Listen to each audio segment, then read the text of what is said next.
vou passar a palavra para as meninas e aproveitem muito esse nosso reencontro depois de um grande feriado. Então, gente, é isso, basicamente, né? A Renata falou um pouquinho para a gente. Então, nesse primeiro talk show desse período, né? Nós vamos iniciar com chave de ouro, falando um pouquinho sobre cirurgia bariátrica. E para guiar a discussão, nós temos uma convidada muito especial, que é a Uyara Lima, que ela é bacharel em nutrição pela Universidade Federal de Pernambuco. Ela tem pós-graduação em nutrição clínica, nutrição esportiva funcional, em nutrição, metabolismo e fisiologia do exercício e em gestão hospitalar. Além disso, ela também tem formação em modulação intestinal, emagrecimento avançado e medicina tradicional chinesa. E atualmente ela é pós-graduanda em fitoterapia pela INADES, e ela é mestranda pelo programa de pós-graduação em ciências farmacêuticas na UFPE. Em sua experiência profissional, a gente pode citar a atuação em consultório, com expertise em cirurgia bariátrica, gerência em nutrição do Hospital de Referência em Covid-19 na unidade de Boa Viagem. Além disso, a gente pode citar também a consultora da Flor Mel, coordenadora de pós-graduação, também ministra aulas para pós-graduação. Além disso, também é nutricionista do IAPP+, e, por fim, ela também é a coordenadora local do Enar Recife. Seja muito bem-vinda ao nosso grupo de estudos em nutrição humana e dietoterapia, Uyara, e é um prazer ter você com a gente nessa discussão de hoje. O prazer é todo meu, boa noite, né? Primeiramente, queria agradecer o convite, né? Feito pela Renata, né? Assim, fiquei muito feliz, e como eu estava falando no comecinho, quando a gente estava conversando, depois de uma longa jornada aí, né? Muito tempo sem, vamos dizer, atividades, né? Bem fazendo atividades remotas, né? Por conta do mestrado, outras coisas, mais de palestras, né? Digamos assim, de eventos que a gente está bem limitado, né? Agora que está retomando, né? Então, assim, é maravilhoso poder ter contato, mesmo que seja virtual, com outras pessoas com carinhas diferentes, né? Para estar trocando um pouquinho de experiência. Muito obrigada. A gente que agradece. Então, para já introduzir o nosso assunto, lembrando que quem tiver alguma dúvida pode mandar no chat ou falar pelo microfone mesmo. Mas a minha pergunta é: quais são os tipos de cirurgia bariátrica e o cuidado? E se o cuidado, né, nutricional pré e pós-cirúrgico varia de acordo com cada paciente, ou se tem alguma conduta padronizada? Certo. Em relação à cirurgia bariátrica, o que se usa atualmente, né? A gente tem, na grande maioria das vezes, a bypass, né? Que ela ela é restritiva e desabsortiva, né? Onde a gente vai ter tanto a alteração do volume gástrico, né? Quanto a alteração também no trato gastrointestinal, né? Então, essa é a mais utilizada mundialmente, tá? Mas na minha prática, o que eu vejo nos últimos anos, são 12 anos de experiência, foram poucos pacientes fazendo bypass, eu acho que é mais a nível mundial, mas a nível de Brasil, de fato, o que eu identifico e local aqui em Recife seria a sleeve, né, que é a vertical, que a gente chama, onde a gente não vai, né, mexer com o intestino e somente, né, no volume gástrico, né? Então, basicamente, esses dois tipos, tem outras técnicas que já não são tão utilizadas, né? Então, se concentram na maioria das vezes nessa, que é o bypass e a sleeve, né? Que seria a banda vertical, né? Que é o que normalmente a gente fala que é a gastroplastia vertical, né? Mas aí, habitualmente utilizada, né? Se utiliza o nome sleeve mesmo. E em relação ao cuidado no pré e pós-operatório, não difere, tá?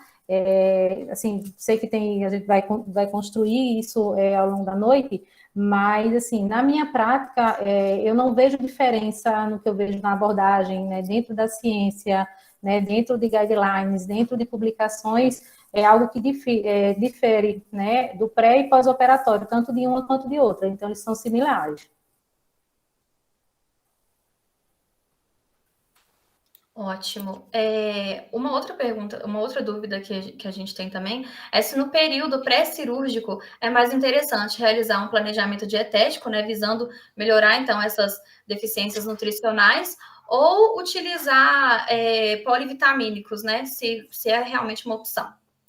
Essa pergunta é bem interessante, porque normalmente o que acontece, Renata que também trabalha com isso, acho que também pode afirmar. os pacientes geralmente já chegam, né, e no meu caso, como eu faço consultório, eles já chegam com o laudo do médico, querendo o laudo do nutricionista. Então, ele já vem com os exames prontos, né, já vem com a recomendação, no máximo falta o psicólogo, porque são algumas exceções, né, mas já vem com cardio pronto, né, pneumo, já com tudo isso prontinho, né, endoscopia, ultrassom, você ainda pede para ver se consegue estender um pouco isso, mas normalmente é isso que acontece, eles já chegam com o laudo, querendo o laudo, né, e hoje a gente tem, né, em vários centros universitários grupos, né, de cirurgia bariátrica, então, onde o paciente passa, às vezes, até um ano ou até mais tempo, né, às vezes alguns nem precisam mais ser submetidos à cirurgia, onde eles conseguem perder o peso necessário, né, e outros acabam tendo, né, que realizar a cirurgia, tá? Mas aí, o que é que eu faço, né? Embora o paciente já chegue querendo, que é o imediatismo, infelizmente, né? E assim, como as cirurgias, né, na maioria dos casos, né, é feito por plano de saúde, e hoje em dia, assim, tem um outro plano que tem uma dificuldade maior na liberação dessa cirurgia.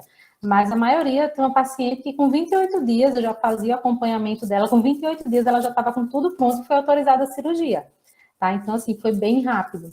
Mas aí, normalmente, eu sento com o paciente, né, falo todos os prós e contras, embora ele já chegue decidido, né, até porque, às vezes, algum endócrino ou até mesmo cirurgião já recomenda que ele faça essa cirurgia, né, então ele vai querendo ver se tem alguma alteração hormonal, aí o endócrino vai e sugere, você não acha melhor fazer a cirurgia? Você já tem um IMC para isso.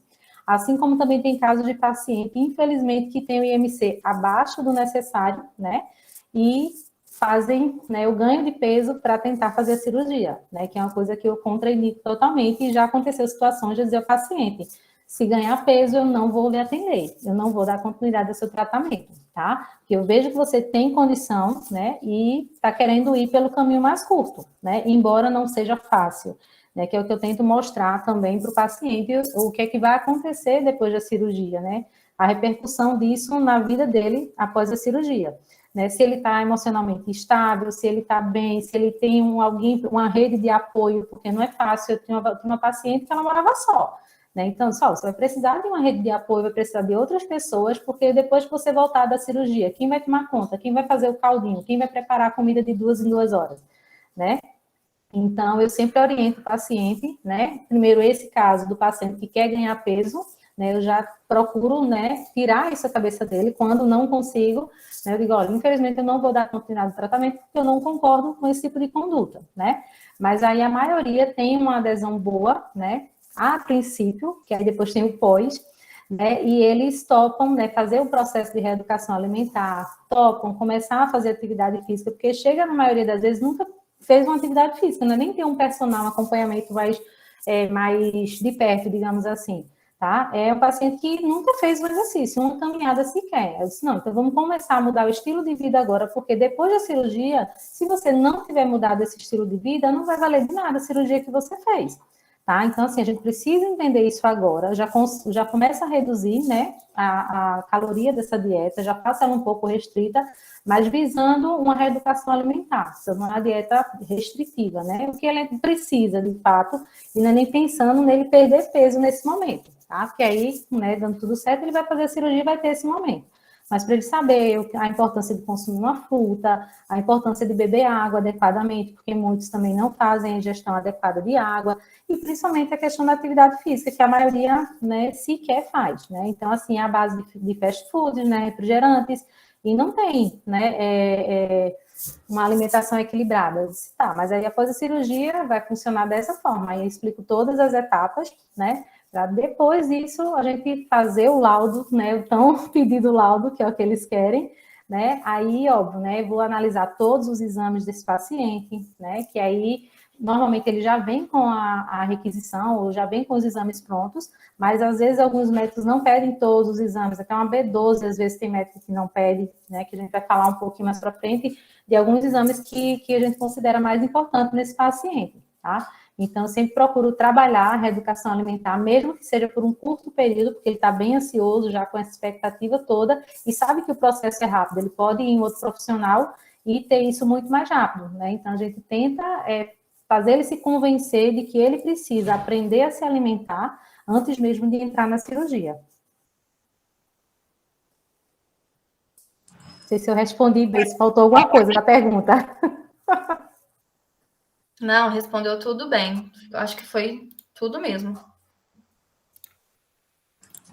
O Yara, dentro dos materiais que você mandou para a gente, tinha um que falava especificamente de vitaminas e minerais e algumas recomendações.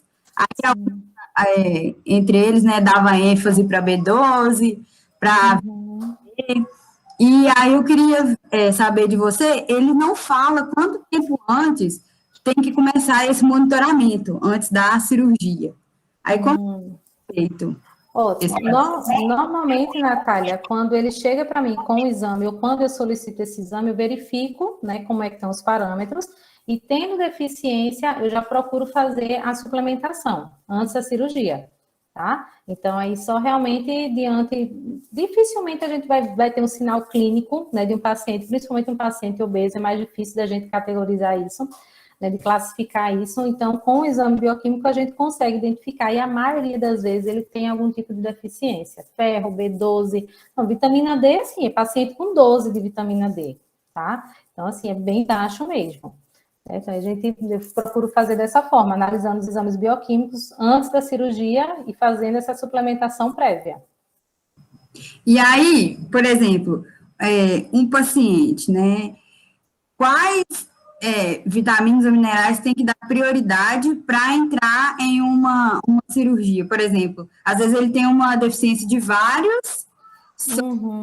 Quais são os principais que ele tem que bater a meta para conseguir fazer Tá, ele não precisa bater meta, tá? O que ele precisa é ter o IMC. Ele tem no IMC, que é o mínimo necessário, ele já bate essa meta, né? Se ele não tiver, a gente vai associar com comorbidades, né? Principalmente diabetes, tá? Não tem uma B12 baixa que vai dizer que ele não vai fazer cirurgia, uma vitamina D baixa que vai dizer que ele não vai fazer cirurgia. Então, vai muito do profissional de ter a consciência de fazer essa suplementação, porque sabe que ele vai ter o comprometimento no pós-operatório.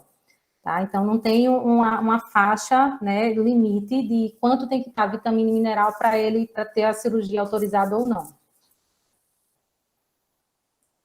O Yara, diz para a gente quais são os critérios de elegibilidade, de fato, para a cirurgia, que eu acho que isso que você tocou foi muito bem, assim, visto, porque o que a gente vê na prática, gente, é que muitas vezes, e tem um grande diferencial, do paciente que vai fazer a cirurgia pelo plano de saúde. Então, o tempo, inclusive, é muito curto, né, o Yara, do dia que ele chega, do momento que ele chega até vai fazer a cirurgia. E do paciente, por exemplo, que está numa fila de espera do SUS, aí é um período mais longo.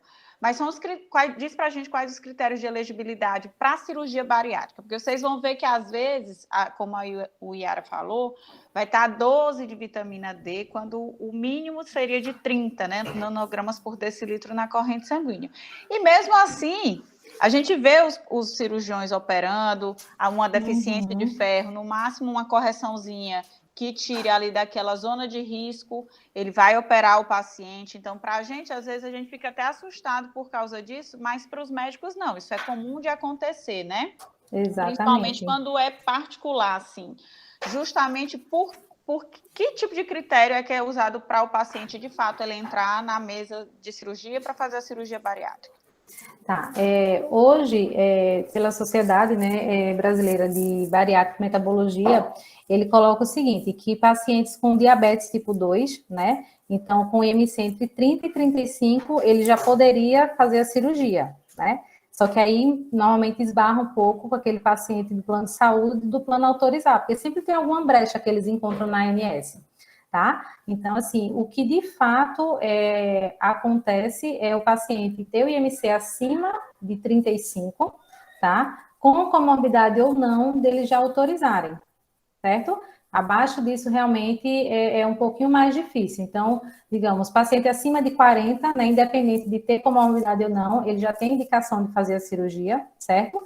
IMC de 35 a 40, com presença de comorbidades, então, às vezes, com resistência à insulina, com esteatose hepática, com hipertensão, que é o que acontece na maioria dos casos, também já tem a indicação de realizar essa cirurgia, tá?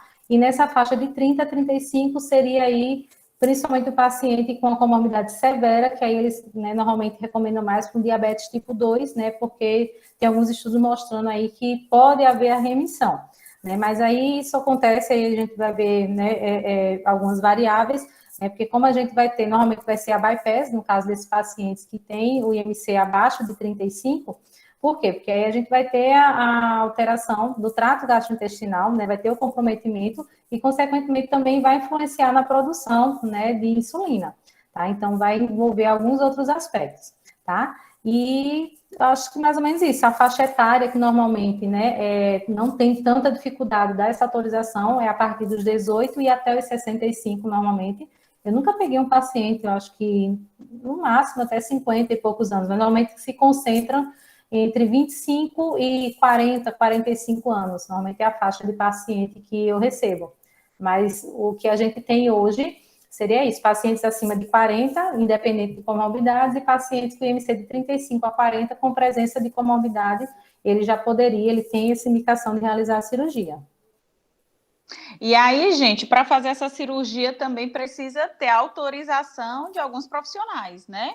E um deles é o nutricionista, por isso que é o laudo que ela falou, que a gente precisa dar um laudo quanto nutricionista, falando que já acompanhou o paciente, né, o Yara, o que tem que ter nesse laudo? Não, o que não depende muito isso de convênio, tá? Vou dizer a você que tem alguns convênios que, né, exigem poucas informações, a gente coloca uma circunferência de cintura, o IMC, né, peso, altura, IMC, as comorbidades, um pouco do histórico desse paciente, que ele já fez algumas tentativas de perda de peso, já fez a utilização de alguns medicamentos, né, que são comuns no paciente de bariátrica, né, que já vem tentando perder peso há muito tempo, então que já faziam uso, que já tentaram algum tratamento dietoterápico anteriormente, então essas informações são cruciais, tá? Mas tem alguns convênios que são um pouco mais, como é que eu posso dizer, um pouco mais criteriosos, e eles exigem uma curva de perda de peso desse paciente, ou de evolução de peso, né, melhor dizendo, desse paciente. Tem plano que chega a pedir 5 anos dessa curva, então acontece muito dos pacientes entrarem com recurso na justiça, porque é até um pouco complicado você ser nutri daquele paciente ou ser endócrino, acompanhar aquele paciente durante 5 anos ou mais, e esse paciente em nenhum momento teve um resultado positivo, né? Então, assim, esbarra nessa questão. Então, a gente consegue, quando chega um paciente de um convênio que seja mais criterioso dessa forma, o que eu tenho, né, o que eu tento colocar no laudo é a informação referindo o paciente, segundo o paciente, né, falando do histórico de ganho de peso desse paciente, porque eu não acompanho esse paciente há 5 anos, então, assim, é bem difícil, né, até porque, né, acompanhar o paciente durante esses 5 anos, como eu falei, e não ter nenhuma evolução positiva é um pouco complicado, né, que normalmente a gente teria que ter, né, como profissional, né, não é a obrigatoriedade, mas é o mínimo, pelo menos.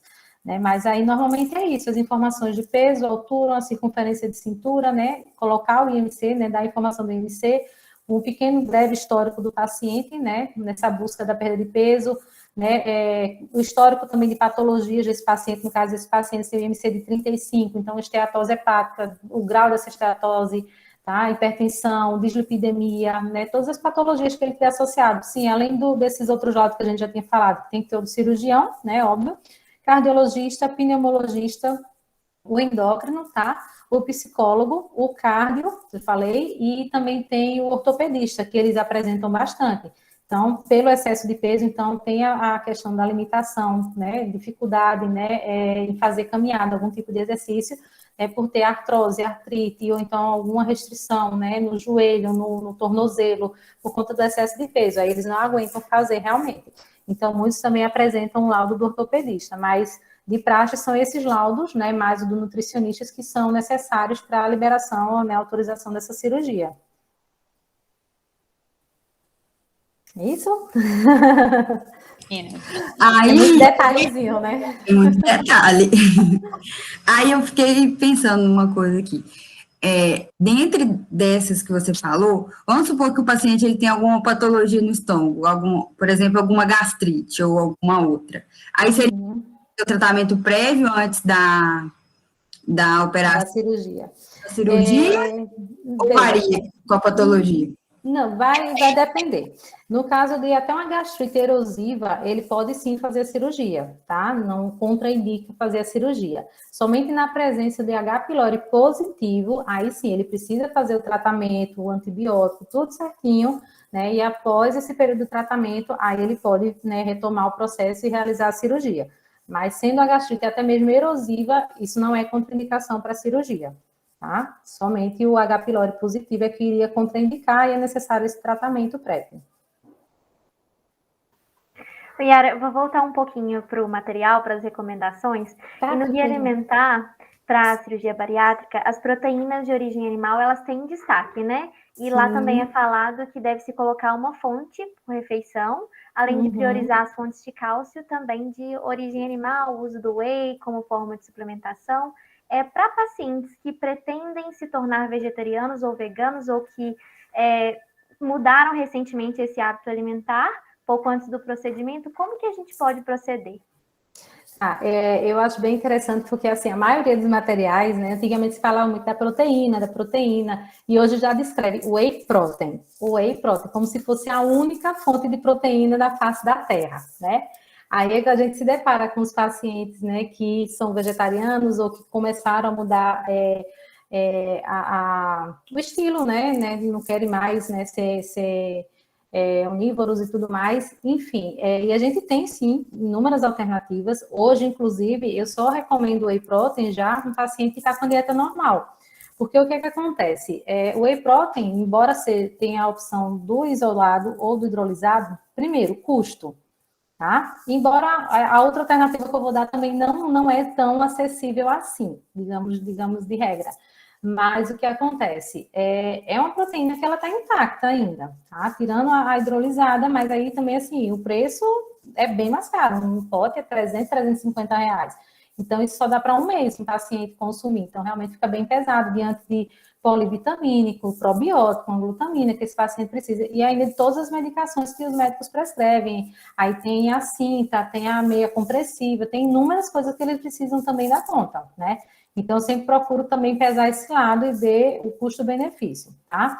Então, assim, hoje a gente tem algumas alternativas no mercado, que aí você vai ver, até nos materiais, ele fala, né? O whey protein, por quê? Porque tem aminoácido essencial. Tá, e por que não dá já o aminoácido essencial?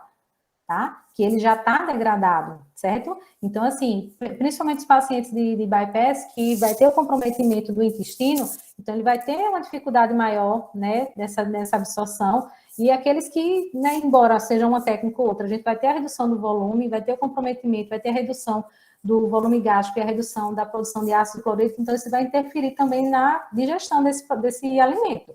Então, se a proteína não é bem digerida, o que acontece? Flatulência em excesso, né, odores fétidos, né, então muitos pacientes se queixam disso, certo? Do odor muito fétido das fezes, mas por quê? Porque ele não consegue degradar essa proteína. E se eu já tenho um aminoácido, né, já degradado, por que não ofertar? Né? Os sabores não são dos melhores, né? A gente tem algumas versões com sabor limão, tangerina, que é o que acontece às vezes, né? Que, assim, algumas pessoas dão alternativas, mas aí para o paciente bariátrico não se aplica, que seria essas bebidas, né, com água com gás, mas a gente contraindica, né, produtos à base de gás, né, água ou refrigerante, o que seja com gás para paciente, né, de bariátrica. Olha, ótimo aí as técnicas, perfeito. Tá?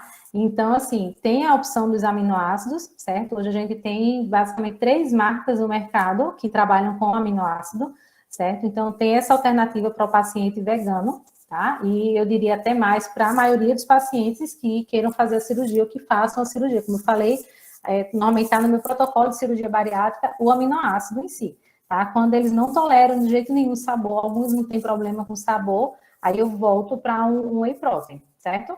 E não passo do isolado, porque eu sei que hidrolisado tem um custo muito mais elevado.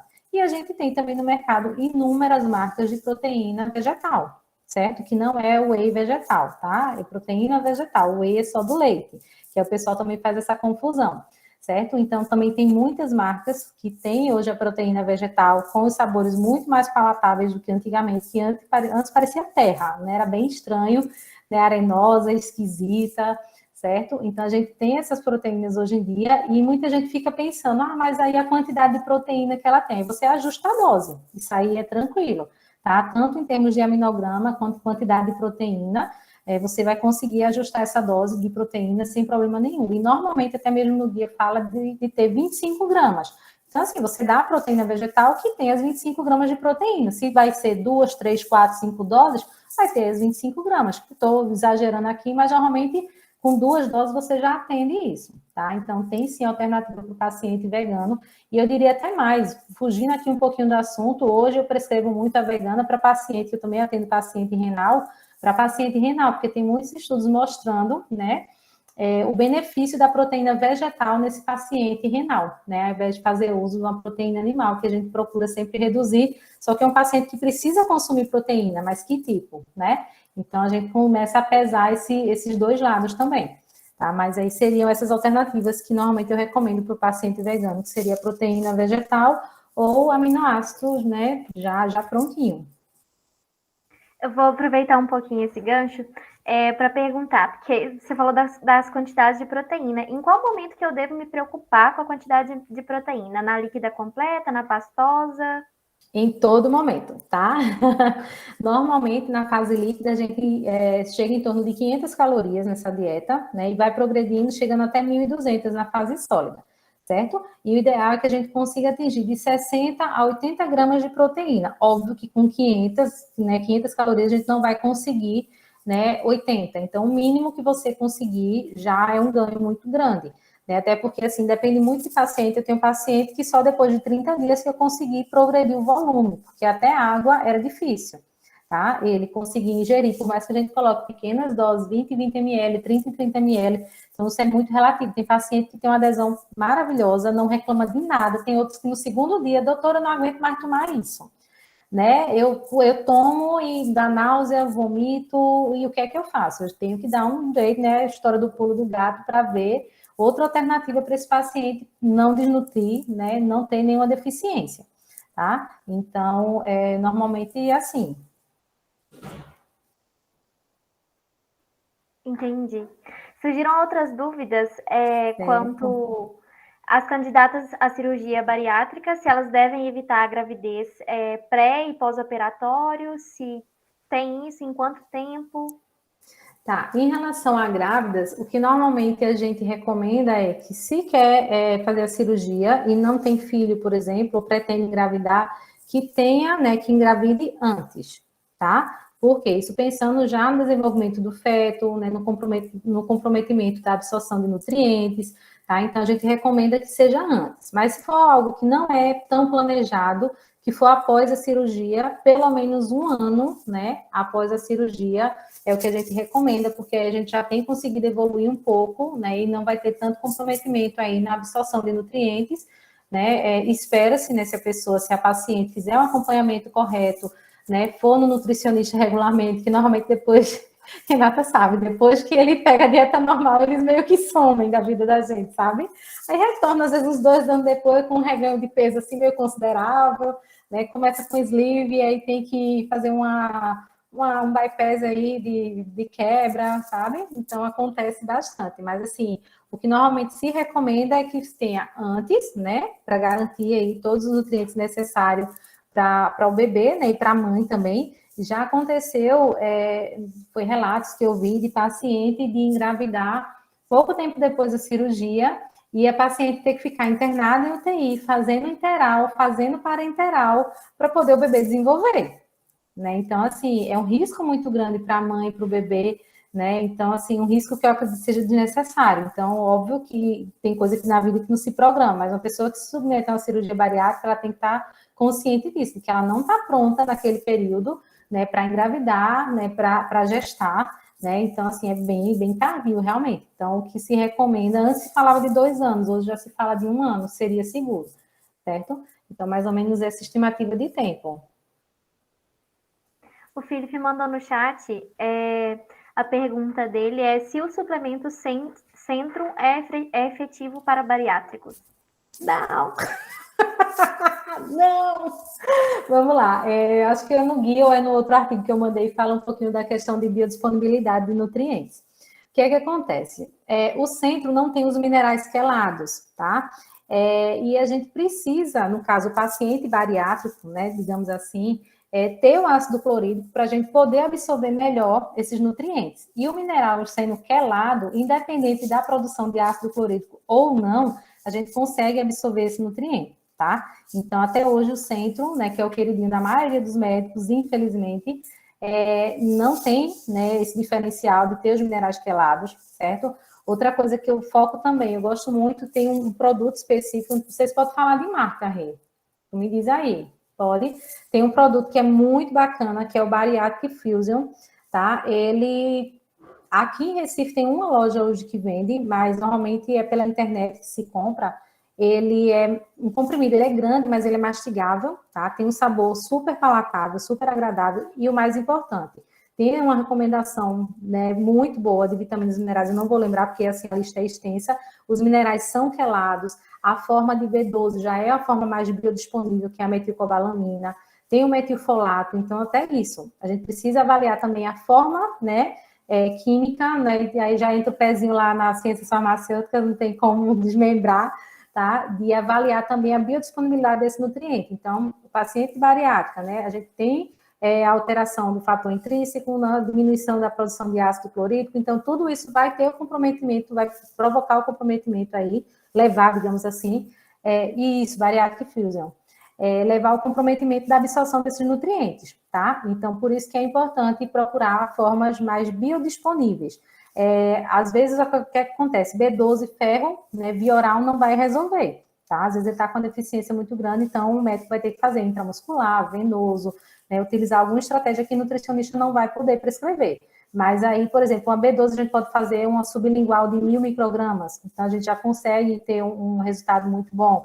E, assim, no pré-operatório que vocês tinham perguntado antes, né, tendo essa deficiência, né, eu recomendo que pelo menos 3 meses de suplementação, né, seja feito, tá?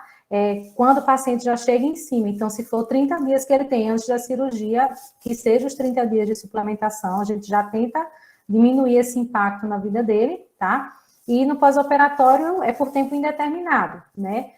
Muitas vezes a pessoa fala, eu vou ter que fazer cirurgia, vou ter que tomar o resto da vida. Eu digo, depende, né? Se a pessoa estiver se alimentando bem, estiver suplementando durante o período que ela precisa bem, então os exames é que vão dizer, os sinais clínicos é que vão dizer se ela vai precisar continuar suplementando ou não, tá? Tem pacientes que a gente já fez o desmame de suplementação, então vai pontual, tá com deficiência em tal nutriente, só vitamina D, a gente suplementa só vitamina D. Tá? Agora também, eu acho que é importante que a gente saia do polivitamínico, que é o caso desse que a gente estava falando, a gente focar no... Eu gosto muito de trabalhar com manipulado, porque às vezes o paciente está com deficiência só de ferro. Então, eu vou focar nos minerais, nas vitaminas que estão relacionadas com a absorção de ferro. Então, a vitamina C, né? A gente coloca aí o zinco, coloca o selênio, coloca a própria B12, né, nessa suplementação e faz só aquilo ali manipulado. Então, não precisa de um complexo vitamínico para suprir a necessidade pontual do paciente, né? Só tento associar algum nutriente que eu sei que faz parte daquele, que são cofatores, né? Que fazem parte daquele processo absortivo para tentar melhorar aquele estado nutricional do paciente naquele ponto, tá? Então, também não vou pegar, nunca você vai ver uma prescrição minha, o paciente está com deficiência de ferro, ferro líquidos, assim, né? Livre, sem mais nenhum nutriente. Então, tente sempre associar com algum outro nutriente que eu sei que faz parte da cascata, tá?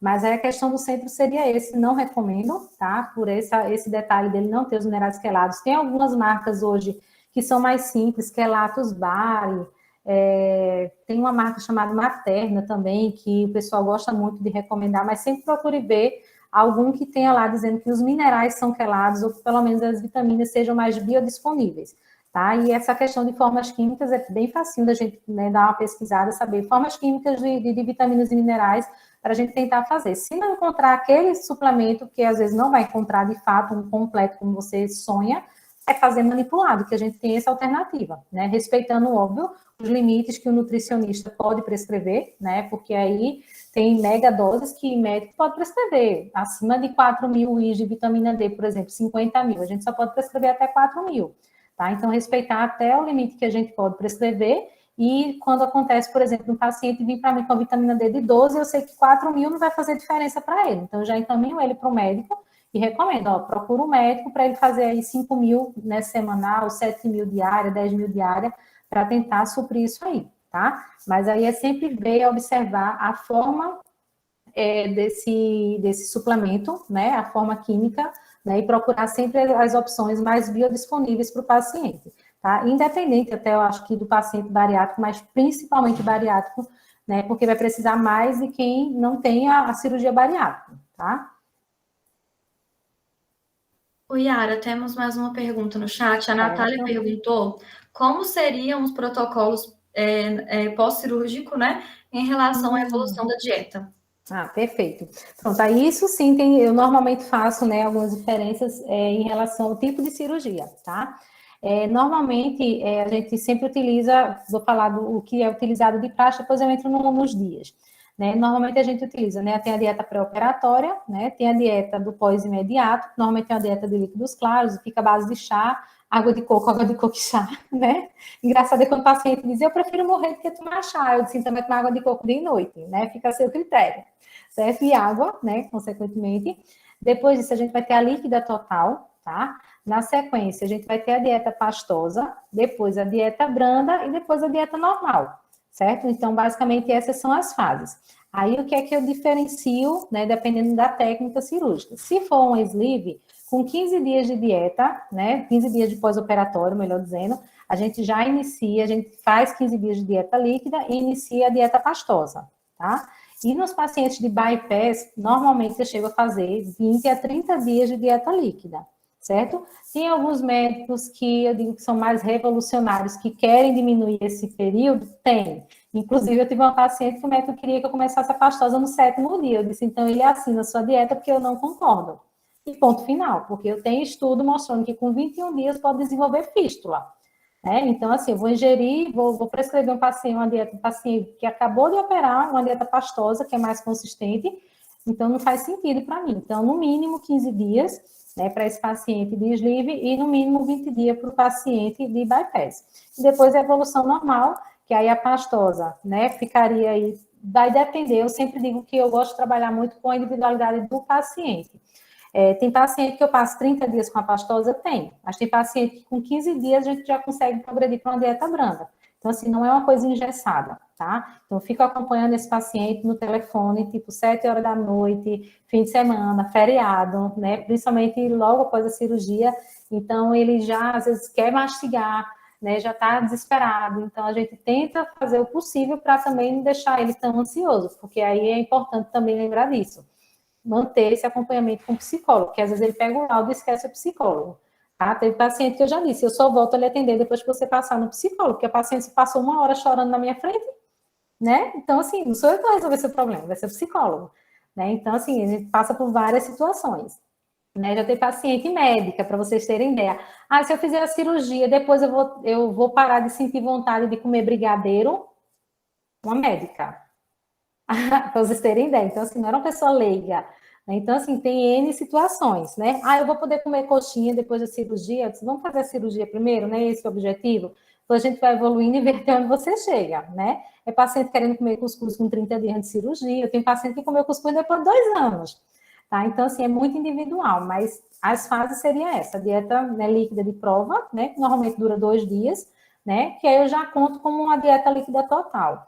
Certo? Depois a dieta pastosa, a dietinha branda e a dieta normal, que é quando a gente chega lá a 1.000, 1.200 calorias e pode chegar a atingir lá os 80 gramas de proteína, que é o que é preconizado, tá? E antes disso, é bem difícil, é bem complicado, mas para vocês terem ideia, com a dietinha líquida, né, a gente tendo aí 500 calorias, eu já consigo garantir 25 gramas de proteína com 2 doses de whey, então eu já estou meio caminho andado, tá? Eu preciso só mais um pouquinho para fechar as 60, então dá para fazer, certo? Mas, assim, fazer o paciente ter consciência disso, porque já é comum nosso de não consumir proteína em todas as refeições.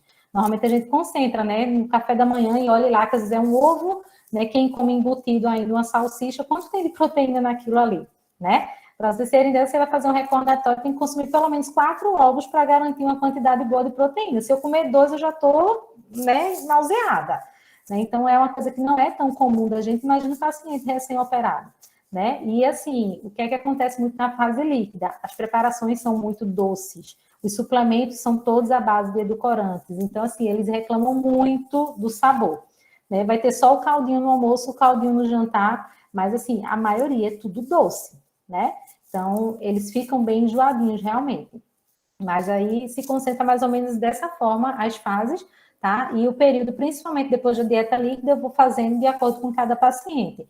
Mas, assim, não tem, de fato, uma regra. Você vai ver na literatura, vai ver lá, de tantos a tantos dias. Então, sempre fica naquela margenzinha ali, que normalmente é recomendado. Mas acontece de fugir um pouco, às vezes, por conta de algum paciente, né? Ah, eu já estou bem, eu não senti nenhum enjoo, não tive náusea, tá tranquilo. Às vezes eles assim, né? Nenhum deles é 100%.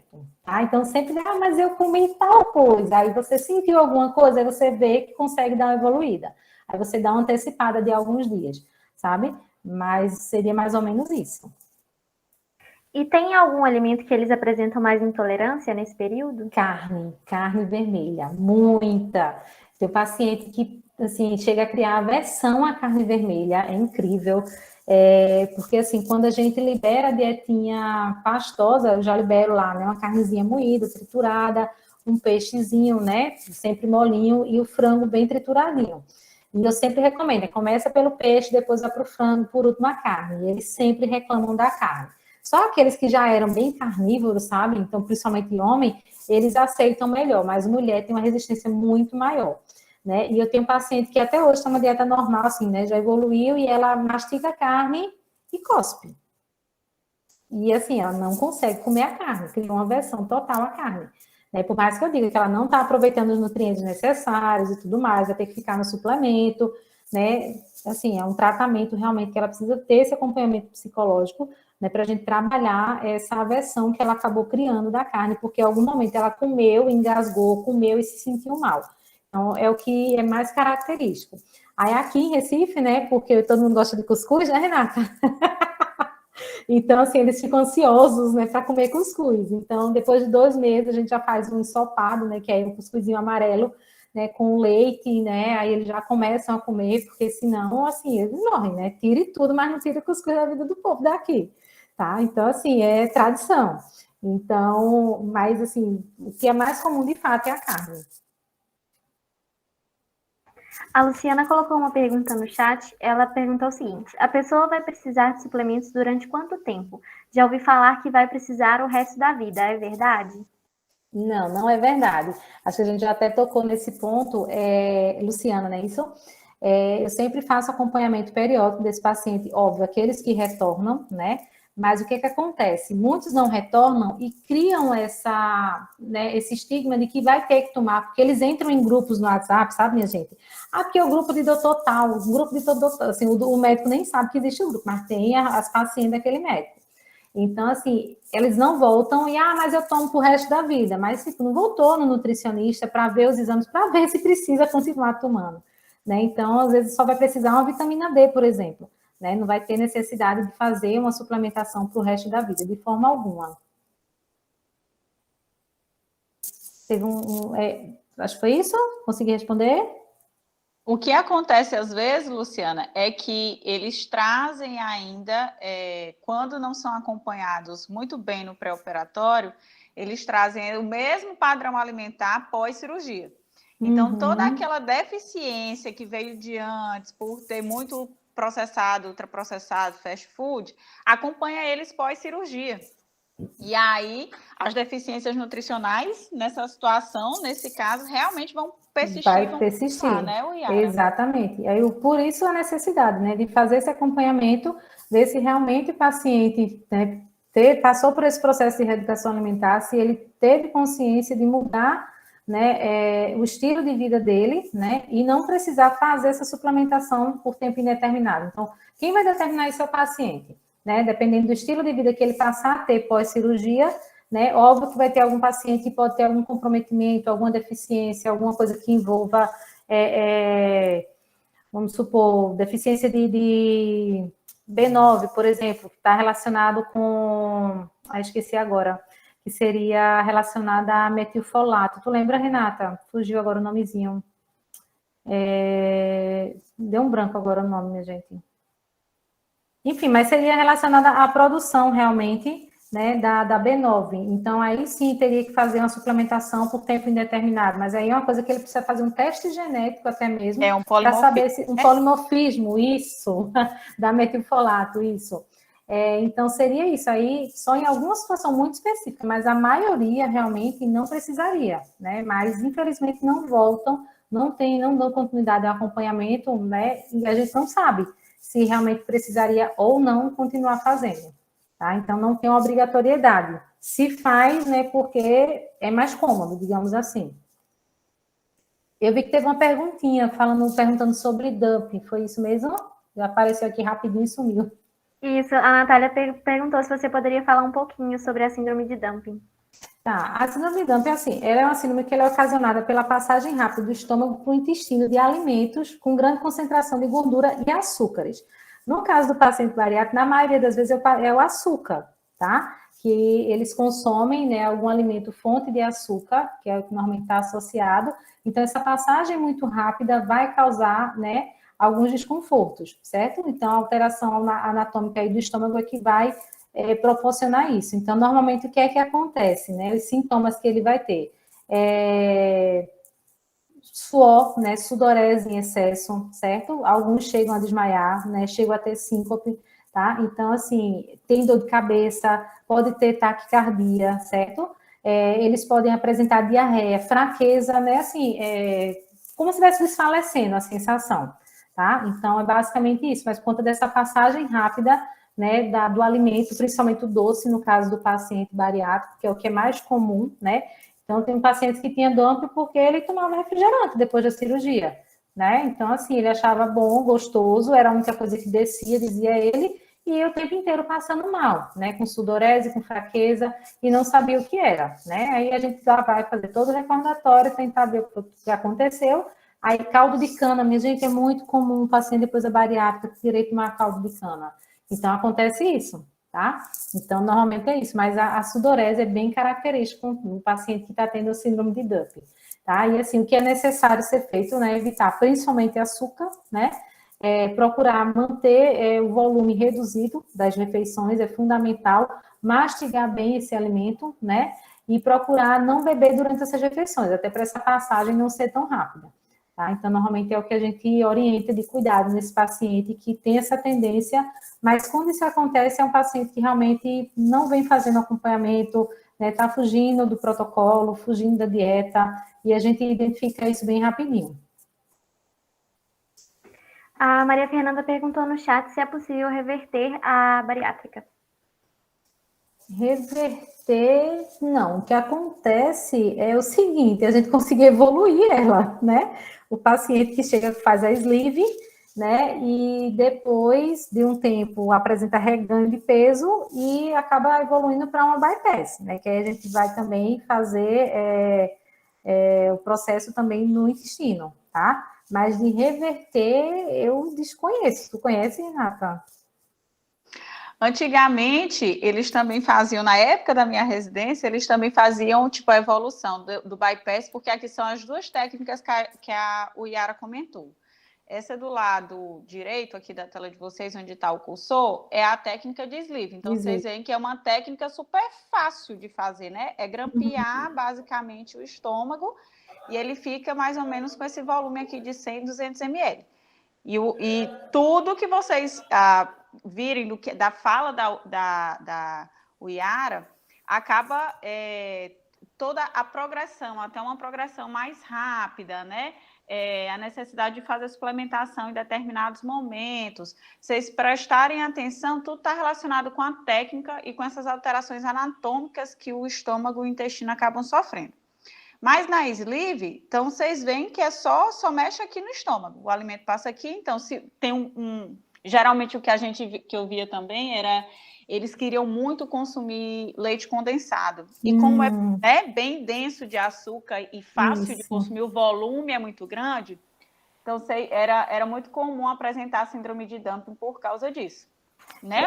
Rei, eu acho importante também salientar que no caso da sleeve, essa porção, né, que assim, foi grampeada, ela é retirada, ela não fica aqui, ela não fica residual, diferente do bypass, que ela é grampeada e permanece aqui. Exato. Tá? Então, para essa reversão é um pouco mais difícil, né, Yara? Isso. E aí, aqui é o sleeve, que era a técnica mais usada, só que vocês veem que ela... Desculpa, o bypass. Trocou. Só que ela é um pouco mais complicada, cirurgicamente falando, se a gente comparar essa com essa, né? Então, tem um Y, por isso que é chamado de Y, bypass em Y de Roux, né? Então, o alimento chega aqui, né? Ele não passa por essa parte grande do estômago, ele cai direto aqui nessas alças e se encontram lá numa porção mais embaixo do intestino. Mais distal, né? Mais distal, exatamente. Então, aqui vocês vão ver que, além de mexer no estômago, mexe no intestino também. Então, essa cirurgia, para reverter nessa, para conseguir fazer essa técnica, é mais fácil, porque aqui eu tenho como mexer no intestino, mas transformar essa para essa, não, ou reverter ela no geral também não. O que fazia muito também na época do HC, o Yara, que eles ainda não usavam muito o sleeve como a principal técnica, era transformar isso aqui num...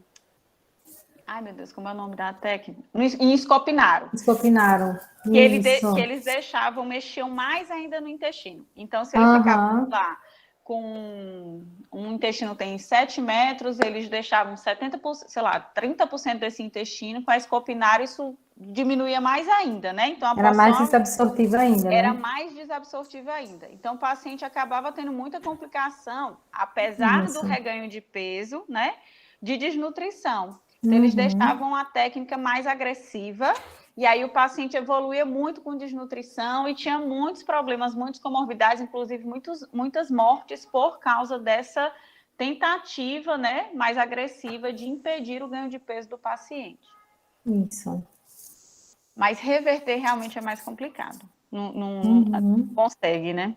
Isso. Eles falam de cirurgia revisional, mas assim, já se sabe, vai sair da sleeve para um bypass. É a cirurgia revisional. Porque dá a entender que assim, a revisional vai ser uma coisa para reversão, mas não, é para deixar mais restrito ainda a situação, né? Comprometer, inclusive, o intestino. Exatamente. E aí, gente, dá para perceber, né? Pelas técnicas, enfim, essas necessidades realmente de suplementar, em especial, por exemplo, B12, ferro, cálcio, que dependem desse fator intrínseco e desse ácido clorídrico aqui. Dá para entender também o porquê da intolerância à carne, porque eles também têm muita dificuldade de digestão mesmo, pela produção já menor, né, do ácido clorídrico, apesar da porção do tamanho do alimento diminuir. Mas eles relatam muitas flatulências fétidas, intolerâncias, né? Muitas gases em algumas pessoas, eles têm essa dificuldade de digestão.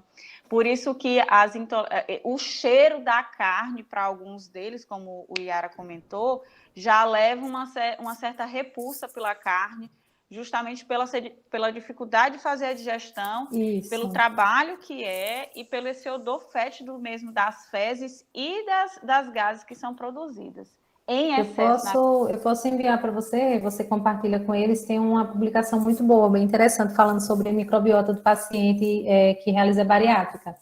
É bem recente.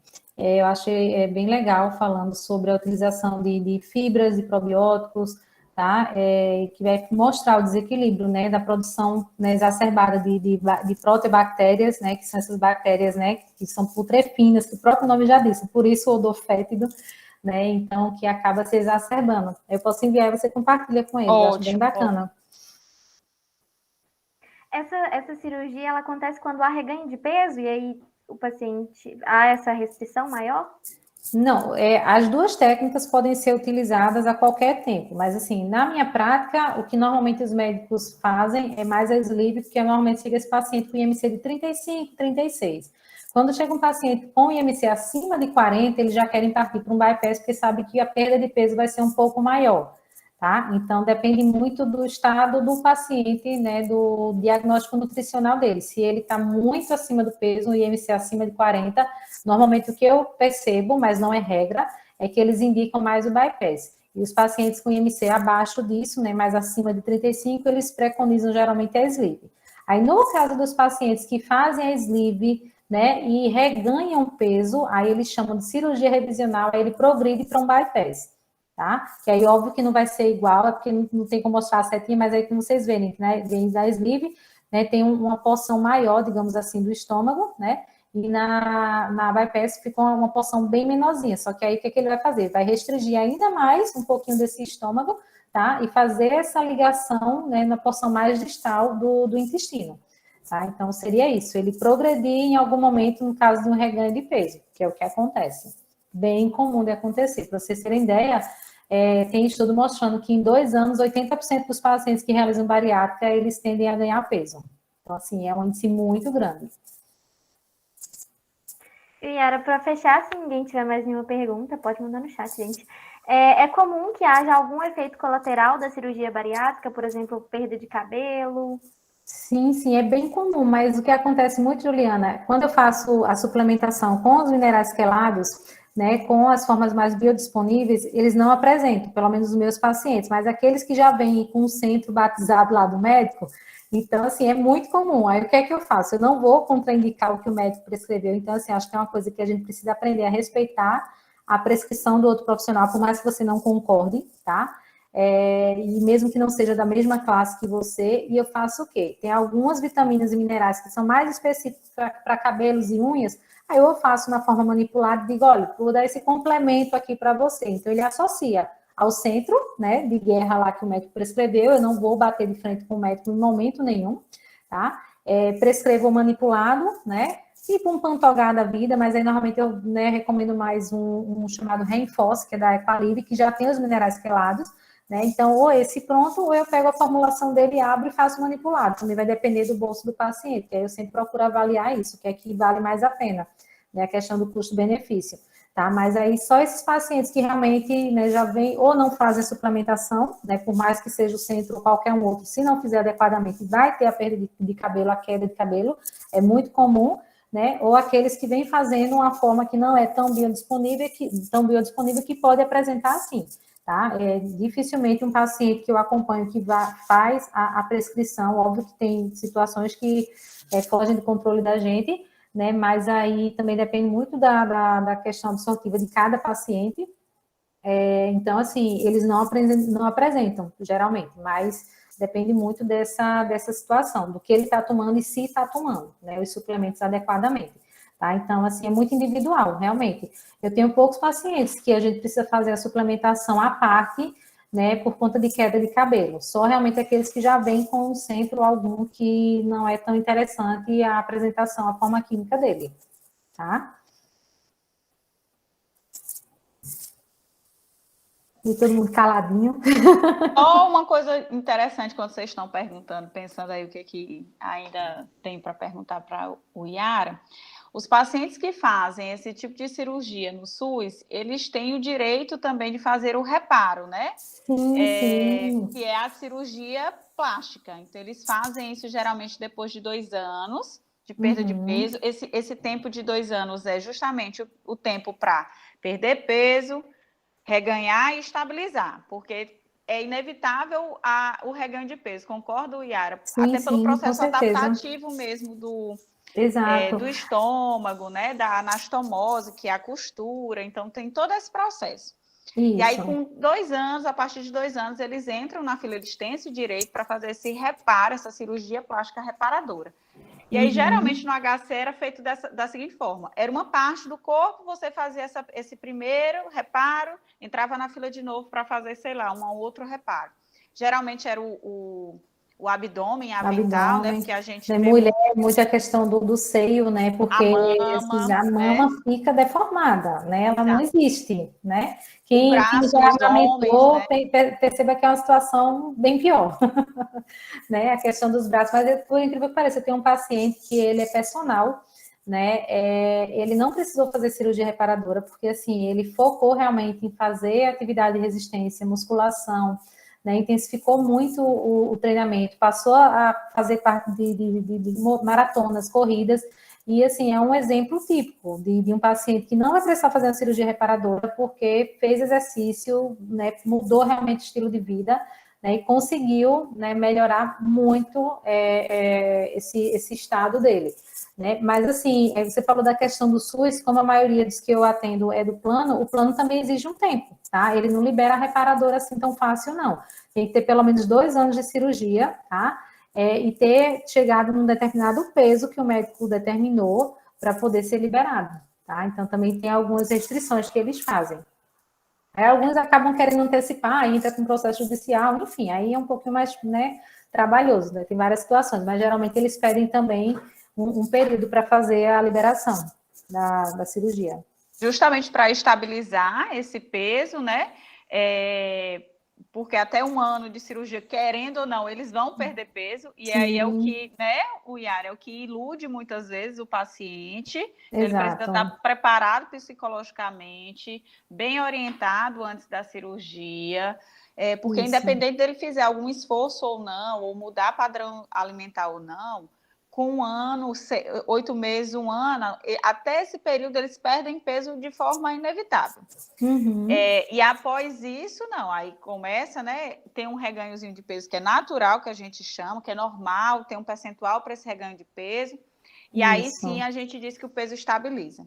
Não adianta a gente fazer cirurgia plástica antes, porque vai ter esse período de reganho de peso para estabilização do peso, né? E aí, pensando na pergunta que vocês tinham feito em relação ao tempo de gravidez e tudo mais, então, assim, colocar tudo isso em questão, né? De se for para engravidar antes, porque depois vai ter todo esse processo, né, da desabsortivo, então, deficiência de nutrientes, então, né, para desenvolvimento do feto, vai ter esse comprometimento e também nessas cirurgias reparadoras. Porque aí você vai ter a cirurgia depois dos 2 anos e vai engravidar, então, assim, fica aquela confusão, né? Então, pode ser que nem queira mais engravidar, mas era um sonho, o marido queria, enfim, então pode até criar um conflito aí. Então, ter certeza realmente de em que momento, né, para não se arrepender, digamos assim. E, assim, eu acho que é importante também trazer situações, não sei se eu ainda tenho tempo para falar, 2 situações bem atípicas que eu tive, de um paciente ter que fazer NPT, de voltar para a UTI, né, para a unidade de terapia intensiva, com menos de 30 dias de cirurgia, ele perdeu quase 30 quilos em 30 dias, então, assim, foi fora do normal realmente, né, não teve como a gente, até porque, assim, ele se internou, né, o que aconteceu, uma coisa bem simples, minha gente, quando os pacientes fazem a cirurgia, eles recebem um aparelhinho, que é o Respiron, para fazer fisioterapia respiratória. E o paciente era um paciente que, assim, não era tão esclarecido, né? E ele sempre vinha para consulta comigo sozinho e ficava com várias dúvidas que, assim, se tivesse alguém acompanhando, tivesse aquela rede de apoio, como eu estava falando, isso não iria acontecer e não teria acontecido esse problema. Acabou que ele foi para casa com o aparelhinho ficou lá do lado da cabeceira dele, ele não fez nada, ele achou que ele tinha ganhado um brinde, tá? E isso pelo plano de saúde, mas assim, por conta da empresa, ele tem um plano e tudo mais. E o que aconteceu? O pulmão dele colabou. Então, assim, ele acabou desenvolvendo uma fístula. Então, aconteceu várias situações, né, dele ter que voltar para o internamento, né, ser aberto novamente a cavidade abdominal dele, né, para fazer a revisão da cirurgia. Tá? Por isso que ele precisou fazer interal, parenteral e tudo mais, e teve essa perda absurda de quase 30 quilos em 1 mês. Tá? Então, assim, vai ter algumas situações. Então, assim, sempre procurar o paciente, orientar, que ele venha acompanhado de alguém que esteja esclarecido, procura tirar todas as dúvidas do paciente para realmente ele não ficar com dúvida nenhuma, tá? Acho que é importante frisar isso. Outra coisa também, agora eu tive uma situação, isso foi bem recente, acho que tem uns 15 dias, inclusive a paciente, outra mensagem que ela me mandou, ela disse, doutora, eu vou me internar num lugar que eu vou ficar sem telefone. Quando eu sair, eu procuro a senhora. Aí, e não falou mais nada. Só que aí, né, eu lembrei da situação que ela tinha me passado antes. Ela fez a cirurgia, perdeu em torno de 30 quilos, com menos de 6 meses ganhou 30 quilos novamente, tá? E tentou suicídio. Tá? Então, assim, ela estava sendo internada num hospital, né, para fazer acompanhamento, né, com psiquiatra, né, ficar numa casa, né, de recuperação, digamos assim, para fazer um acompanhamento mais de perto, realmente. Então, assim, a gente tem várias situações, né, porque aí ela já chegou se lamentando, falando, eu disse, tá, mas o que aconteceu? Ela disse, não, há 2 semanas atrás eu tentei suicídio, eu estava na UTI, tá? Então, quando foi os 2, acho que na semana seguinte ela já mandou a mensagem falando isso. Então, a gente tem que estar preparado para todas as situações, porque, assim, são coisas que você, mas isso no consultório do nutricionista acontece. Tá? Acho que essa foi a segunda paciente, em 12 anos de profissão, que chegou para mim e disse que tinha tentado suicídio. E você fica sem chão na hora e tem que dar continuidade, né? Tem que dar apoio àquele paciente, né? Fazer ele se sentir bem e deixar ele o mais confortável possível. Assim, praticamente a consulta ela conduziu, eu não falei mais nada, não falei de comida, minha gente, não falei de comida, tá? Então, tentando confortar a pessoa, né, tentando entender o que foi que tinha acontecido, o que é que eu podia ajudar, e, assim, nesse momento, esquece dieta, esquece comida. Tem que ver a pessoa, né, tem que ter empatia pelo outro e se colocar, de fato, no lugar dela, tá? E não ficar pensando numa prescrição, numa dieta, o paciente não seguiu dieta, ele que se vire. Não, não é assim. A gente precisa se colocar no lugar dele e entender o porquê. Aí tinha tido uma perda recente na família, né? Aí começou a ganhar peso, aí juntou com pandemia. Então, N fatores que contribuíram para isso, tá? Então, tem algumas situações atípicas também no dia a dia. Por isso o acompanhamento psicológico é tão importante antes, depois. Durante e depois, durante, exatamente. depois, exatamente. Só a última pergunta, que aí eu prometo, gente, que é a última. A gente sabe, assim, quem trabalha sabe que não existe o que seria uma perda de peso ideal para um paciente, né? Mas pelo menos durante esse processo. A gente sabe de 1 ano, a literatura fala de 1 ano, né, Yara? Sim. Uma perda do excesso de peso para considerar um sucesso cirúrgico, vamos dizer assim. Uhum. Que aí eu acho que é 50%, estou enganada? Não, chega a ser 50%, isso mesmo. Né? Só que é a perda do excesso de peso, tá? Não é perda de peso. Significa que a pessoa tem que perder metade dela para ser considerada. Vai ter gente que acha que viu? Para considerar um sucesso cirúrgico. E a gente tinha pelo menos na minha prática, não sei na sua, Yara, a gente tinha um percentualzinho de 10% a 12% no primeiro mês, que era considerado normal. Isso, exatamente. Por isso que eu falei, é isso ainda. Por isso que eu falei daquele paciente que perdeu quase 30, que foi realmente fora do normal, por conta desses problemas que ele teve, né? De ter que ser internado novamente, reabordado, fazer NPT, né? Mas é isso mesmo, de 10% a 12%. Porque toda vez que eles chegam na consulta da gente com a nutricionista, eles sempre perguntam, tá tudo bem a perda de peso, tá acontecendo, tá certa, tá boa, né? E aí a gente pergunta logo qual é a minha meta. Exatamente. Eu tenho que explicar até quanto de IMC, né? Então a gente não tem essa resposta ao longo do processo. A gente tem mais ou menos uma ideia no primeiro mês de quanto essa perda de peso que é considerada, né, adequada, e após 1 ano, né, desse excesso de peso para ser considerado como um sucesso cirúrgico, né? Mas durante esse processo, com 6 meses, ou toda vez que ele encontra com a gente e pergunta para a gente não tem esses parâmetros na literatura. Então, a gente né, tem só esse de primeiro mês e de 1 ano. Isso, até mesmo de 12 meses a 14 meses, né? Teoricamente, a gente tem também formação de 30% a 35% do peso total, né? No pós-operatório, tá? Que eles deveriam chegar a perder, né? Mas o que tem preconizado é nesse primeiro mês de 8% a 12% do peso total. Exatamente isso. Alguém tem mais alguma pergunta, gente? Se deixar, a gente fica conversando aqui até... Teve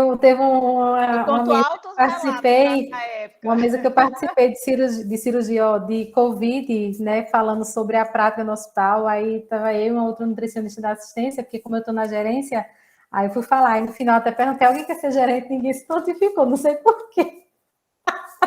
Eu fui fazer um manual, dá 2 páginas só das atribuições. Eu não sei porquê, minha gente, qual o problema? Né? Mas, assim, foi bem bacana. Eu acho que foram quase as 3 horas de discussão. Foi muito assunto.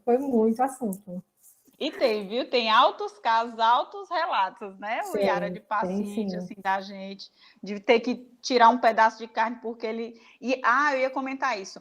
Eles precisam aprender a mastigar. Exato. Eles não sabem mastigar. Nem antes e nem após a cirurgia bariátrica. Então, eles dão uma estalagada de carne, de pedaço de alimento, que o estômago ele não consegue suportar, principalmente quem faz o bypass gástrico, que fica do tamanho de um copo bem pequenininho, né? E aí, muitas vezes, o paciente precisa ir para a emergência para fazer... né, endoscopia, para tirar aquele pedaço de carne e desobstruir a passagem do trato. Teve um último caso, assim, interessante, uma paciente que a gente ficou, acho que durante 2 ou 3 meses fazendo acompanhamento, muito engraçado.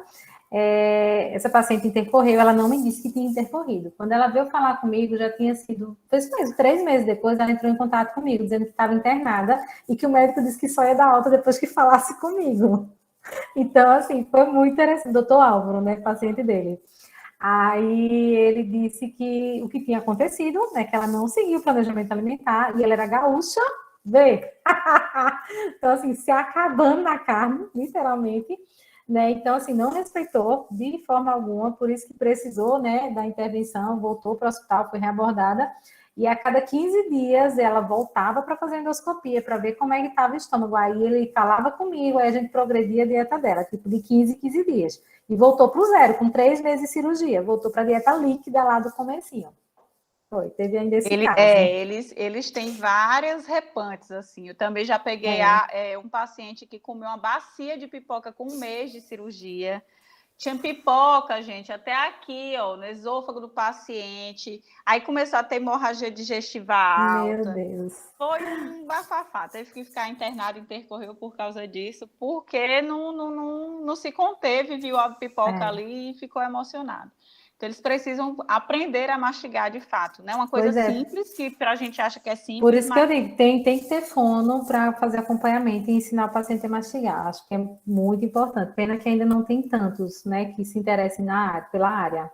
A área da cirurgia bariátrica, ela é claramente, ela dá para a gente essa visão muito clara da necessidade de uma equipe multidisciplinar, Exatamente. Não só multi, mas interdisciplinar, para que essa comunicação, de fato, ela aconteça em prol do paciente, né? Para evitar essas intercorrências e, se a intercorrência acontecer, como agir, né? E como monitorar esse paciente ali de mais perto e trazer ele para as terapias, para a dieta, para os acompanhamentos, de fato, eles acontecerem.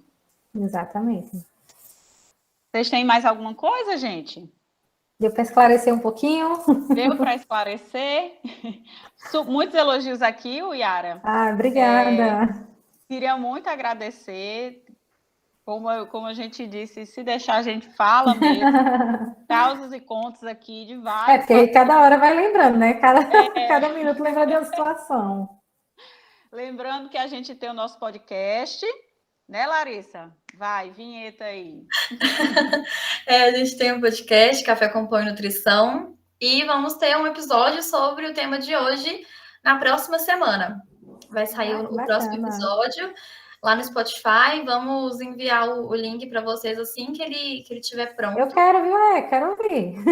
Vou passar para vocês. Sigam a Yara também no Instagram. Qual é o @ Yara? Deixa eu colocar aqui no chat.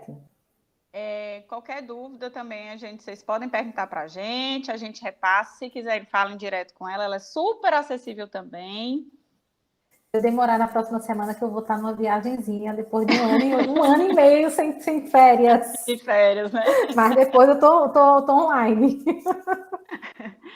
E a gente queria agradecer muito a presença de vocês hoje, né? Nosso primeiro talk show pós-recesso, né? Início de semestre. Espero que vocês tenham gostado. E vem muitas novidades aí esse semestre para a gente. Enfim, vocês vão ficar todos avisados, né? No Instagram. E toda vez que surgir mais um episódio do nosso podcast, também vocês vão ser avisados. Meninas. Queria muito agradecer ao Yara, foi maravilhoso. Olha aí, aprendeu, tá vendo? Aprendi. Eu fiquei treinando o nome várias vezes hoje. Ai, meu Deus. Mas eu queria muito te agradecer pela sua participação aqui no grupo, foi maravilhoso. Você trouxe muito, muito conhecimento aqui pra gente. Dizer mesmo que as portas do grupo estão sempre abertas para você. Muito obrigada, muito obrigada. Agradeço muito, né, mais uma vez pelo convite, pela oportunidade de conhecer vocês, né? É um prazer enorme. E o que eu falo sempre, né? A gente fala um pouquinho da nossa prática, mas assim, trocar experiência, né? Levar o que a gente tem de conhecimento, compartilhar com outras pessoas, principalmente que está aí na formação, né? Para ter um entendimento. Teve uma palestra que eu fui dar numa faculdade aqui e foi interessante porque assim, eu levei de fato o que acontece dentro do consultório.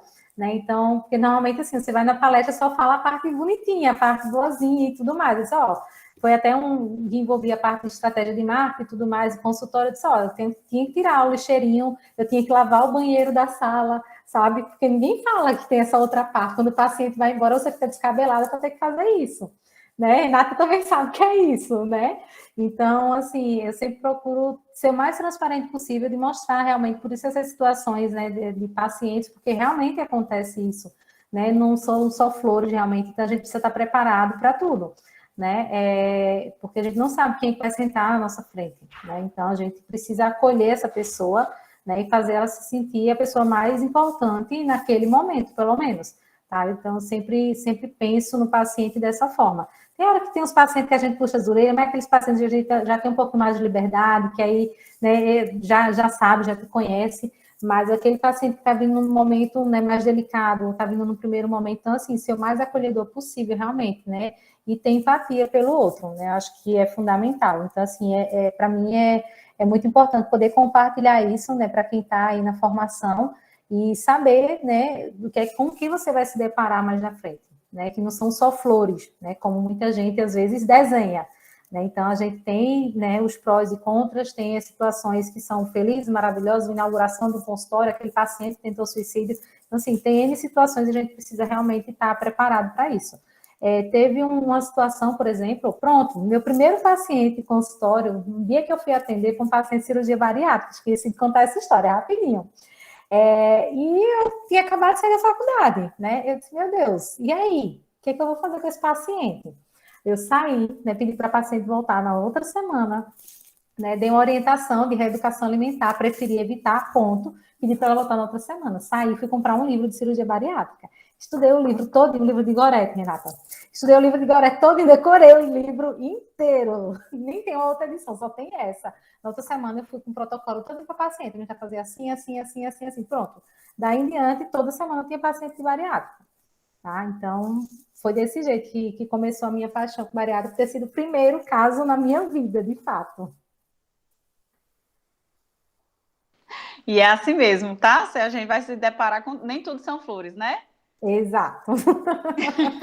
mas eu digo uma coisa, vale muito a pena. Vale a tá? pena, Vale isso é muito a verdade, pena. vale muito a pena. Então é isso, gente. Muito obrigada por hoje. Muito obrigada por vocês ficarem aqui até o finalzinho. Bom semestre. E a gente se encontra daqui a 15 dias de novo. Não é isso, gente? Isso Falei besteira mesmo. não, né?